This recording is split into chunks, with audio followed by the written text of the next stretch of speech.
ఇలా కేటీఆర్ గారు 5 సార్ల శాసనసభ్యునిగా గెలిచిండు. ఇలా 5 సార్లు ప్రజల మనసు గెలుచుకొని ఇలా గెలిచిండ్రు.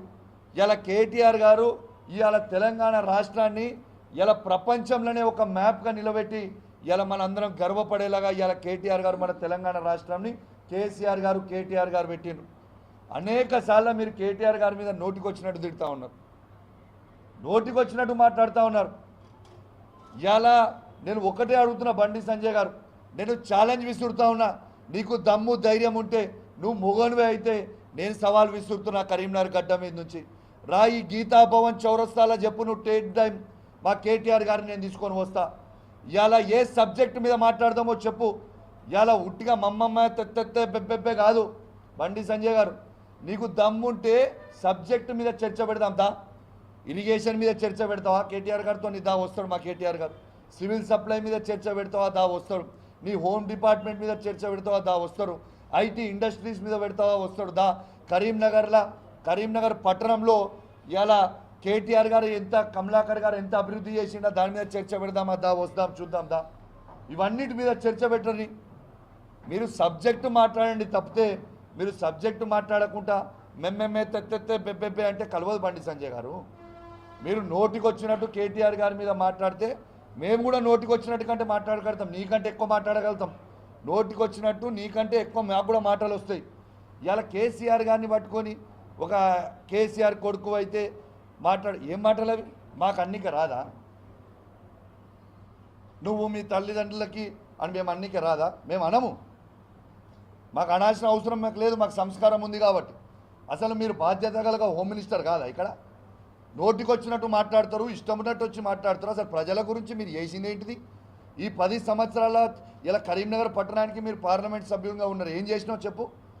టీఆర్ఎస్ పార్టీ ఏం చేసిందో నిలబెట్టి చెప్తాడు మా కమలాకర్ అన్న. రాండి చర్చకు వస్తారా? కమలాకర్ ఏం చేసిరో ఇలా కరీంనగర్లో పట్టణంలో ప్రతి రోడ్ వేసింది కేసీఆర్ గారు, కమలాకర్ అన్న, వినోద్ అన్న. ఇలా స్మార్ట్ సిటీ గురించి మీరు గొప్పగా చెప్తున్నారు. స్మార్ట్ సిటీలో మీ కాంట్రిబ్యూషన్ ఏంది?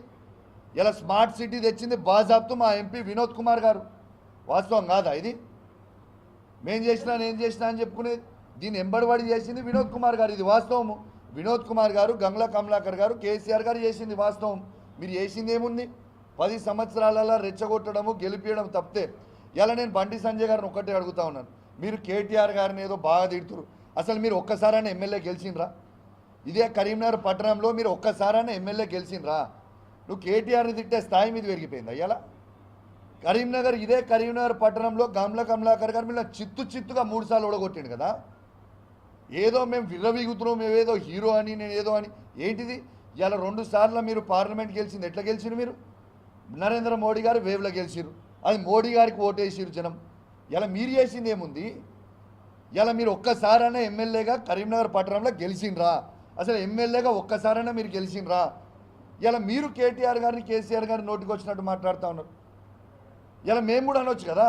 ఇలా నేను సవాల్ విసురుతున్నావు భయ్, నువ్వు అన్నావు కదా డ్రగ్స్ అని కేటీఆర్ గారిని. రా, కేటీఆర్ గారు టెస్ట్కి రావడానికి సిద్ధంగా ఉన్నారు, టైం డేట్ ఫిక్స్ చేయి. ఇలా నువ్వు, బండి సంజయ్ గారు, రేవంత్ రెడ్డి గారు, కేటీఆర్ గారు ముగ్గురు పోయి ఇలా డ్రగ్స్ టెస్ట్ ఇస్తాం దాండి. ఎవరు డ్రగ్స్ తీసుకుర్రో మేము మనకు తెలిసిపోతుంది కదా ప్రజలకి. ఇలా మేము కూడా అనొచ్చు కదా బండి సంజయ్ గారు, ఇలా తంబాకు తినుకుంటూ దాంట్లో డ్రగ్స్ మిక్స్ చేసుకొని తంబాకు తింటేనే మీకు ఎంటికలని ఊసిపోయిన సైడ్ ఎఫెక్ట్కి గుండు అందుకే అయినరని నేను కూడా అనుకుంటున్నాను.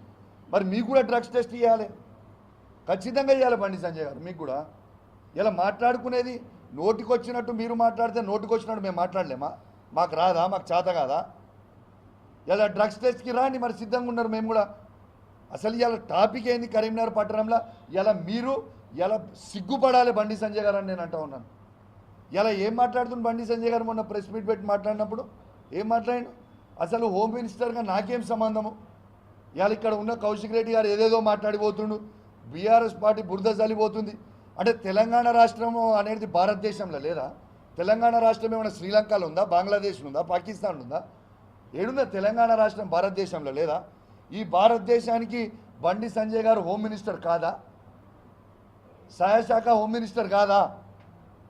ఈ తెలంగాణలో ఈ బాధ్యత ఇలా కరీంనగర్ పట్టణంలో మీ ఆఫీస్ నుంచి కూతవేట దూరం నుంచి ఇలా ఇన్సిడెంట్ అయితే ఇది బండి సంజయ్ గారి బాధ్యత కాదా? నాకేం సంబంధం అంటావు? నీకు సంబంధం లేదా? అసలు బాధ్యత కలగ ఒక failure. You are a failure home minister of Karimnagar parliament అంటున్నా నేను. ఇవాళ ఇన్సిడెంట్ అయ్యి కరీంనగర్ పట్టణంలో ఇన్సిడెంట్ అయ్యి 4 రోజులు అవుతుంది. ఇలా 4 రోజులు అవుతుంటే ఒక్కరోజన్న బండి సంజయ్ గారు, మీరు మీ సొంత పార్లమెంటు, మీరు హోమ్ మినిస్టరు, మరి మీరు ఒక్కరోజన్న రివ్యూ మీటింగ్ పెట్టిర్రా? ఈ ఇన్సిడెంట్ అయినాక ఒక్కసారైనా 7 వరకు వచ్చింది అనేది సిపి గారిని, ఈ జిల్లాలో ఉన్న పోలీస్ యంత్రాంగంని పిలిచి, ఉమ్మడి కరీంనగర్ జిల్లాలో ఉన్న పోలీస్ యంత్రాంగం మొత్తం పిలిచి మీరు రివ్యూ మీటింగ్ పెట్టినరా అని నేను అడుగుతా ఉన్నాను. Is it not your duty?